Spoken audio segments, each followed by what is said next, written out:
Welcome to Slalom Supply Chain Fireside Chat. I'm your host, Harshad Kanvinde, leader of Slalom's global supply chain practice. Our guest today is Mario Morhy, supply chain leader at Bayer Crop Science. We talk about importance of agility and digital innovation in agriculture supply chains and how culture and agile mindset play an outsized role in achieving agility. Hey, welcome everyone to the Slalom Supply Chain Fireside Chat. Today we have with us Mario Morhy, a distinguished leader in supply chain with experience in many different companies such as Procter& Gamble, Pepsi, and now with Bayer Crop Science. Mario, welcome to the show. It's really great to have you here. Why don't we start off with you introducing a little bit in more detail about your career journey so far in supply chain? Well, Asha, thanks for the invite. Happy to be here to be able to share some ideas, learn from you as well about the supply chain journey that we are facing today. So I've been with supply chain for long. I would say that I was lucky to be right in the beginning of when we started to talk about the S&OP value, the value of collaboration, the value of integration of product supply into commercial and finance. And I had a chance to go through all these kind of journey or where to where we are today with such a change in how we create value to the companies, right? I think moving from that era from supporting to more enabling this strategy. So being working with good companies, we had a chance to work long years with Procter and Gamble and Pepsi as well. And now in agriculture, which I really love. I think the fact to be in such a complex industry, it's interesting, Arshad. When you are from outside, you don't understand the complexity of agriculture, right? The beautiful aspects of planning, right? The beautiful complexity of dealing with science in the live, let's say, manufacturing, which is the farm, right? It's beautiful. So I think my career has been on that mode of operation. Maybe we can talk a bit more some of the topics today, but it's been most in supply chain now, and lucky to be part of this kind of history from the last 20 plus years in supply chain. But again, Thanks, happy to be Mario. here, and thanks again for the invite. Mario, great to have you here, and specifically, I think your experience has been so rich from CPG to now agriculture, and as you explained earlier, it's hard to fathom the complexity of the business from the outside, the agricultural business. So I'm going to start off with a question related to obviously it's everyone's mind, COVID and the pandemic and agriculture being such an important business, uh, essential business, how it had changed. The COVID pandemic has changed how supply chain is perceived inside Bayer and the impact on agriculture business. Can you comment on that? Yeah, absolutely. You know, Harshad, if you think about the industry, which has a lot of relevance during the pandemic, right? It's the food industry, right? It's to keep the food chain operating so that we in our houses and our families, we don't have any shortage of food, right? So, and the agriculture is such a complex one. Just give an idea. In there, we have around 120,000 SKUs. So it's such a complex. It's across the globe. We have a complexity of combination of different supply chains. Even within there, we have a chemical supply chain. We have a more ag supply chain with seeds, and global in vegetables, local like corn and soybean. So to keep these operating in such an intense and difficult moment, right, when we could not cross borders in some regions, like in Europe, difficult to cross borders, difficult to move the logistics. So it was such a difficult moment, but to me, it was a moment where we also could prove, and I would say not only in our industry, I would say across the board, the importance of supply chain and how resilient and agile supply chains could bring value not only to our companies but also to society. When I was talking about my career, Harshad, I was talking about the evolution that I could see from inside the companies, coming from S&OP, and then all the changes in MRP. Now that we have the SNOE, the digital twins, I could see the importance of relevance, and I see in agriculture now. Okay, number one, oh, now we are concerned about where is our food is coming from, and let's pay attention to keep it relevant and then not break that chain. Second, those who are in that value chain, not only us but also our our customers and the final producers, right? That we keep that supply chain operating. So to me, it proved to us how important the supply chain can be.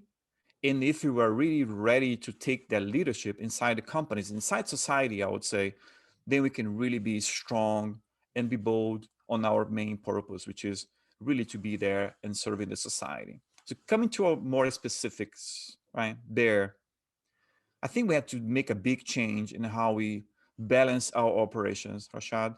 We always had a lot of importance to the planning, long-term planning, the long horizons in SNOP. You know, we are always thinking 3 years ahead because we have to, different from producing, let's say when I was in Pepsi, producing Doritos, right? We can produce on a daily basis. You cannot produce corn in a daily basis, right? You produce corn once a year, and that's it. So our major focus more on the longer horizon, the SNOP, thinking about the economy of the world, what would be the consumption of protein in the globe, so that we can see the movements of corn. It's all of that kind of planning. I don't think we pay real attention on the execution piece as we should in the past. I think that processes like SNOE we had, but they were not that solid. I think as soon as we saw the pandemic impacting our supply chains and global supply chains, we saw a lot of uh, kind of importance and needed action to more the execution aspect, like the SNOE. And we heavily invest in digital solutions. We heavily invest in changing in processes and how we are operating, especially in our chemistry side, because we have suppliers in China, operations in Europe, distribution in Latin America. So it's pretty much global supply chain connected. So more into that control tower aspect. I think we really were maybe lucky because we invested earlier, but that can completely change the way that we operate it. And I would say, Harshad, happens across the board. Right? I see companies like Unilever doing a lot of changes in their SNOE as well, right? Going more into the execution aspect, rebalancing the importance of SNOP and SNOE. So again, long story short, strong impact in food chain, in Bear, the impacts in how we are rebalancing the importance of SNOE in the digital tools. And I would say that the mindset of being being bold in supply chain, take the lead, right? Being exercise a little bit of protagonism is what I see now coming, and I love that because that really what we supply chain professionals always wanted to have is to have a seat on the table, right? Uh, to be part of that discussion, part of that conversation, not only be as someone supporting the strategy or whatever, but we they're developing, being in enablers of that strategy. So that's how I see Bear evolving now. You touched upon so many great themes, Mario, in that answer, and I'll just summarizing. I think that mindset piece, it's super important. Innovation is important, and one of the things that you talked about, the agility in supply chain, and we'll come to that. Near and dear to my heart, as you know, agility and then the digital innovation kind of goes hand in hand. That has always been our view. What I want to dig deeper into a little bit is agricultural supply chain. As you mentioned, you can't produce corn every day, like you're producing Frito-Lay chips every day. So given that longer time horizon, and then kind of applying agility to that supply chain, that's kind of an interesting take, right? So one of the things that you mentioned, that there is no one supply chain. The corn supply chain is very different than global vegetable supply chain. Bayer also has a pretty big business in crop protection chemicals. That's a completely different supply chain. Considering all that, how do you think about the notion of agility, and how is that journey coming along for you, Yeah, I mainly think that from planning standpoint, as well as the execution, as you mentioned? yeah, absolutely. I think the agility starts with not only with the supply chain, with the culture of the company, right? The mindset of the company. Is the company okay to take some risks? Is the company avoiding bureaucracy and some of the additional steps that create no value to the customers? What we do in Bayer is really every process that we have and that we exercise today, does that really create value to the customer? Or is just more about the additional process just to have some policy, to follow some policy or whatever? No, we are avoiding any kind of process that don't go in that direction. So I would start with agility, more in the culture of the company. If the company is okay with that, is the company is aware to deal, is okay to deal with ambiguity. Okay, that's an initial step to enhance agility, and I think Bear is in that direction. And then you go to your processes, right? And as I said, initial thing is we had to segment our supply chain. We did that right after the acquisition of Monsanto. We have three completely different supply chains now, as you said. The chemistry one, the chemical one with the crop protection solutions, the seeds, and seeds have to divide, right? Vegetables and like the row crops like corn and soybean. They have completely different supply chains. So doing that proper segmentation was step number one that we had. How do we treat different supply chains in different ways, different horizons, different ways to operate, different decisions to be taken. I was made the comparison with with I'm sorry, not Land O'Lakes, but I'm going to bring that. But with the Pepsi, right? The Doritos, they may use our corn, but the way that they take decisions are different, completely different horizon. Agility is different for them. In our case, agility can be how we decouple the push pull, right? How can we do a lot of postponing, like in seeds, or postpone the treatment of the seeds, and have agility to take decision about the skill we gonna send. To have an intense collaboration with our customers. I was mentioning about Land O'Lakes, and the strength of collaboration can help us to be very agile. Okay, why I'm bringing the Land O'Lakes topic, because agility also is how where you are connected with your ecosystem, right? If you're well connected with your ecosystem, you can be very agile because information flow is good. The quality of the visibility is also good. And I was bringing Land O'Lakes because we have with them a strong CPFR initiative, which has been going for like 2 or 3 years, where we really are fast, agile. We connect the demand. We are pretty good on moving trucks and moving inventory, and strong collaboration. So come back to the ecosystem. So, Yep. which is my third topic. Number one is the mentality, right? The company's culture. Number two is doing the proper segmentation of your supply chain and how you're defining the push pull, some of postponement activities, the substitution that we have a lot, right? And number three is about the ecosystem, how you create an ecosystem that can help you to be agile. If you just are agile under your own fence, man, it's not gonna work. Okay, I think you have to think about the ecosystem, and and the fourth aspect is how you have digital tools and components to help you to take faster decisions, right? Have proper visibility, to be able to take fast simulations on fast creation of scenarios so you can take better decisions. I think if you have these four components, it's not only for us in agriculture. I think you can have maybe any other similar industry that I see, Harshad.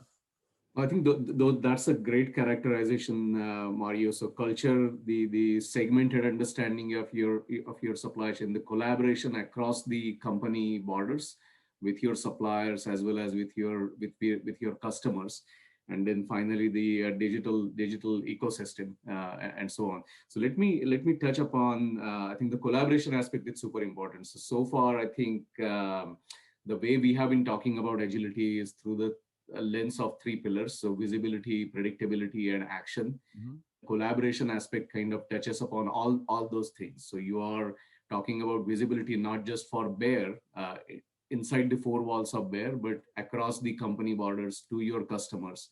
Yeah. Land O'Lakes, you mentioned. I know we have in private, we have talked about that thing, but that would be a very interesting topic to dig deeper. That how do you think about collaboration with a customer such as Land O'Lakes? What typically you have seen work really well? What are the challenges, and where does the digital aspect comes into play? And you mentioned CPFR. CPFR is not new. People have tried their hands at CPFR for a long time with varying degree of success. And sometimes the reasons are very political. Sometimes the reasons are mechanics not being there. But in your case, clearly you are finding some success. So it would be great to dive deeper into that one. Yeah, that's a good point. Because the CPFR, I was in the consumer goods industry, and I tried to implement CPFR in some countries, some big customers, and it didn't go that well. The way that I see today going, but I'll come back to that. I think that there are components of that you should go. But let me start with the collaboration with customers, okay? As I said about supply chain, the segmentation, we also have our segmentation, right? Each one of our customers uh, require different experience, right? And I think initially where we did was, Harshad, okay, what's the customer journey that we have? What is a farmer customer journey? What is our partner customer journey? I think understanding that is really important. We did a long effort jointly done with commercial, where we went across the globe to understand that customer journey. A customer in Thailand is a different customer than to operate than in Argentina. So how do we understand that? That was step one. There were a lot of, I would say we opened the Pandora box that time, because we could clearly see, oh, something that we thought were important to some segments, they were not really important. Okay, for instance, we thought that the the billing aspect of the journey was important. Let's say North America, not that much, but in Argentina was super important, right? Like in Brazil or countries with have high inflation was that important at that time. So number one was really to do that. Okay, so how, and then number two was, okay, now we have that understanding of their needs. How do we approach them? Has to be different. So how do we do a proper segmentation of our customers so that we can provide better packages of services to them? For some customers, it was really important to have more like the business treatment, right? Like the understanding of demand, collaboration, strategies, sharing, all of that. For some customers, in some regions, they would say, okay, I would just want to place my order and that's what I need. For some other customers, hey, I need help me to sell. Okay, I need more solutions to sell to my customers. How do I do that? So we try to do a proper segmentation. And Harshad, I come back to the point that when we did that, we didn't look only for supply chain activities. We look for the customer needs, the customer journey. That's how I think we in supply chain has to think about it, right? It's not only about on-time info, right? We really need to think about the entire journey. How can we help in that journey? Okay.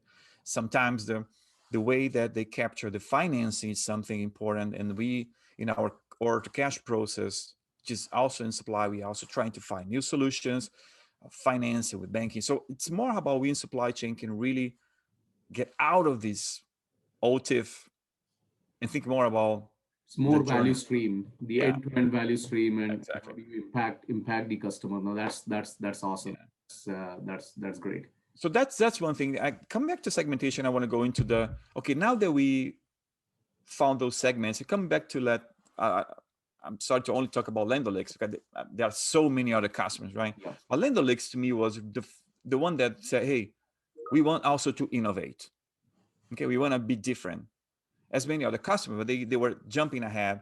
So we started to work with them, and it's been very successful CPFR because the level of collaboration is good. Not only with them, there's several other customers. Just launching a pilot now in Brazil now with a CPFR, also with very visionary customers. So I think that we are in agriculture lucky to see that a lot of our customers are being very aggressive, like nutrient, like and globally.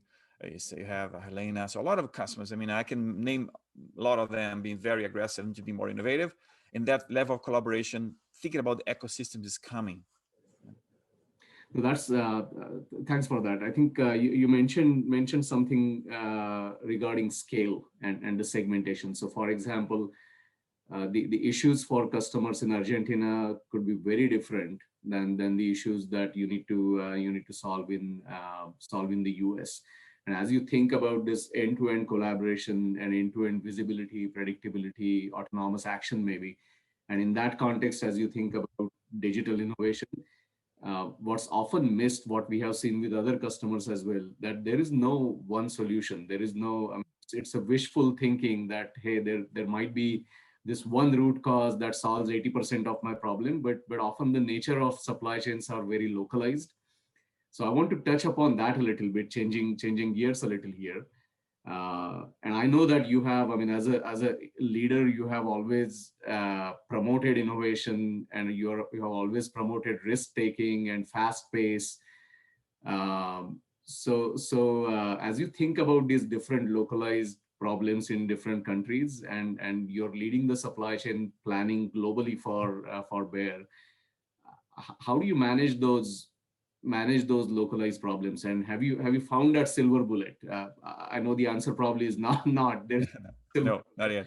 but what's your experience been? And not only from the thought leadership standpoint, but you have been a good change agent for Bear for last several years. Give us some thoughts on that. How do you see these localized problems, Hmm. go after those, and what kind of mechanisms you have established over the years to solve these problems, enable the teams, so that they solve the right problems for their customers in their countries. Yeah, no, it's a very good question, and I think it applies to all of us who are that are watching us as well, right? How do we do that? I think we started to do something on how to organize that, how we organize that, Harshad. If I was at the regional level, so I was very involved into the operation. So most of my time, if I could divide between deliver and discover, most of my time at the regional level was to deliver the month, the quarter, the year, right? And very little on the discover, on the innovation. Okay. So how do we bring that? Because everybody wants to innovate, right? There's a passion to innovate, do different things. We come to work to do different things, right? That we wanted to explore, we want to pave the road, we want to think about the legacy. That's what we want to do. How do you do that? I think the solution number one that we had was we had two groups in there. Okay, we have the regional people who are accelerating the delivering the results that we have for our farmers and solutions, a little bit of discover. But the global teams, and my global team is thinking about 70% of the time on the discover. So how do we go outside? How do we talk with academia? How do we do benchmark? How do we trigger the ecosystem like Slalom, for instance, okay, to help us to find new solutions and prototype and come into that. So, but how do you blend? Because now we have a team who is operating, okay, a team which is operating. Now we have a team which is just developing and innovating. So the third topic that we did, again, number one was to understand the what the actions of people are across the globe. Second, try to better organize, and we divided. The third one is how do we find business problems that need to be solved? Innovated, but just innovate, they don't get traction, right? Oh, let's bring AI to the company. Nice, interesting, but okay, how do we solve that? But connected with the regional aspects, that's the third layer that we have, which is our community, let's say for planning. Have a community of people where we bring the business problems and we attach potential innovation and we go in pilot, we go and invest, even if that's not gonna work, we go and we invest. I think maybe an example, and you were part of that, right? When we did a pilot in a project which is very successful one in Latin America, in Brazil, with the control tower. When we brought with it, there was a big issue there with the distribution planning, and we worked together to bring solutions from the global teams, or coming you helping us, or with Google teams. How do we find a solution? And we could beautifully find the solution for the region that became a global one. So that's the next step though that we do, right? Okay, we go, we innovate, but whatever we do and we think about innovation, we also think about how do we scale, or how many countries can benefit from that innovation. But I would say that the mentality of fail fast, okay, connect with the business problems, go there and do it. Okay? Don't wait, okay? Don't wait to see if everything is ready. Go for it. If there's a problem, there's a business problem, there's an urgent need for the customer. A business problem, I can tell you, is a issue or problem to deliver a solution to our farmers or to our partners. Let's go fast. Let's try to solve it fast. Otherwise, I can tell you, there will be a pain in the experience that we are offering to our farmers. No, I think so many great things there. So that discover and deliver kind of segregation and how to bring that together, and the way you have managed it, it's something to get inspiration from. So innovation, what does that mean at the global level, or the functional level, as well as innovation, what does it mean at the operational and the regional level? And as you said, and I'm going to dig deeper into that. All of us come to work to do great things. I mean, Hmm. good intentions, there is never a problem with that. And especially in my experience with you and your teams, what I've seen, energetic people coming to work and trying to make a difference every single level, not just the innovation teams at the global level, but especially at the regional level. Oh, absolutely. People are who are connected directly, more directly to the customers. So that mindset and culture, and you mentioned one of the uh, uh, things out of the four pillars that you mentioned. So culture, segmentation, ecosystem, and digital. Let's dive deeper into the cultural aspect of Mhm. innovation. And as you said, you have worked in the regional levels in that delivery capacity. You're leading the teams at the global levels now, trying to find innovative solutions for planning, for example. Throughout that journey, tell us more about how do you take that inspiration.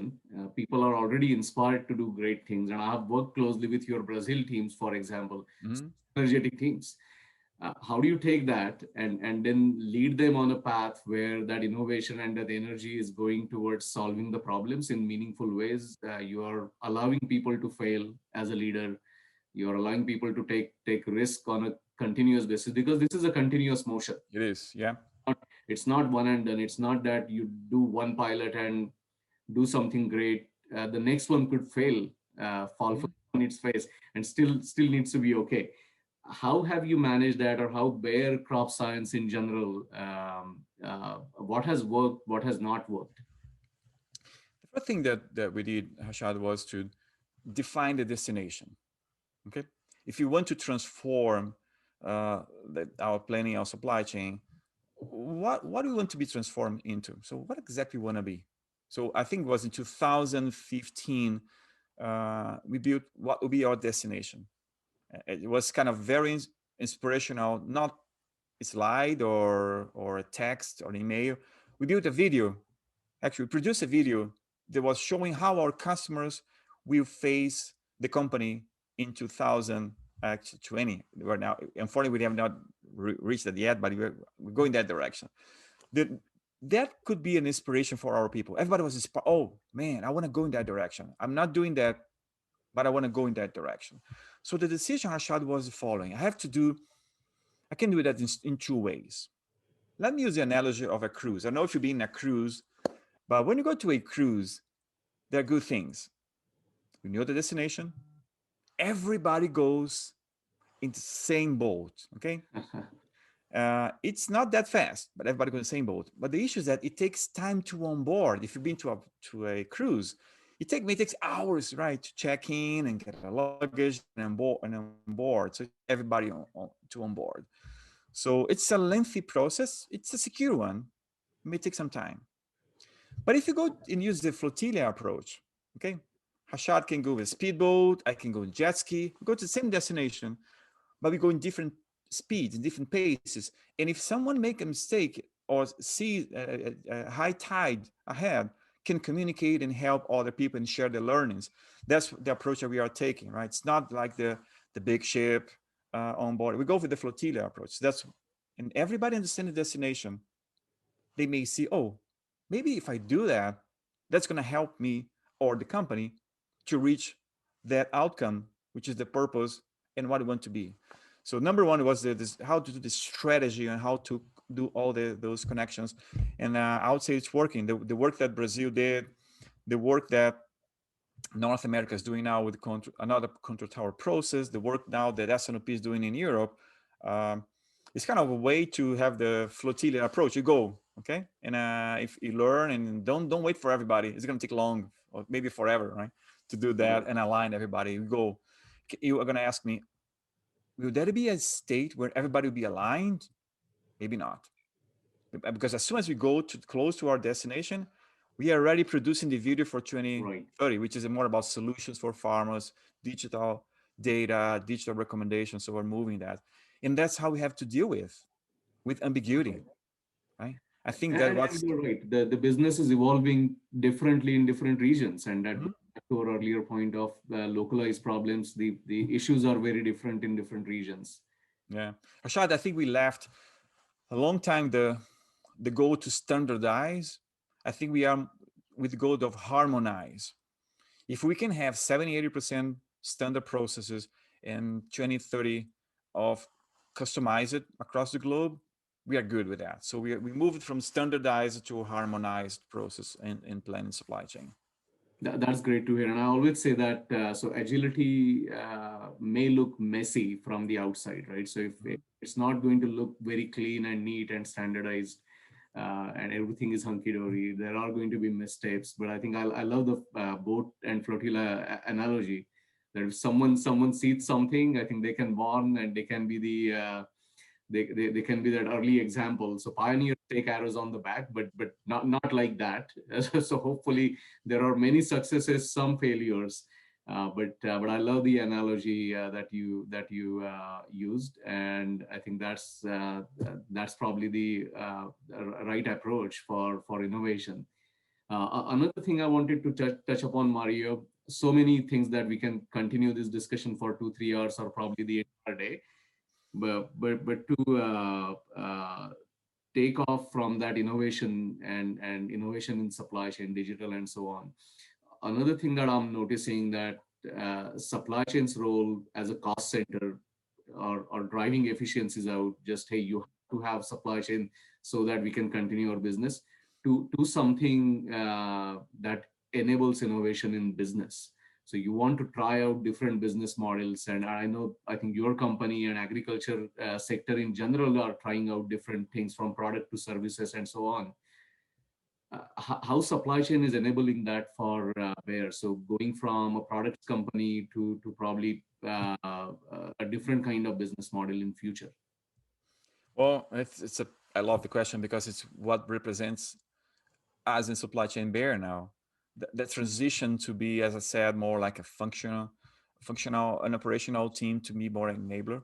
We are, I would say, for the past 5 years, when we started to go into that customer journey, we completely changed our investments and our way to operate. Just to give an idea, the the customer care piece, like the order to cash, if you call it order to cash process, we took the lead on that to provide solutions to our customers and partners and farmers.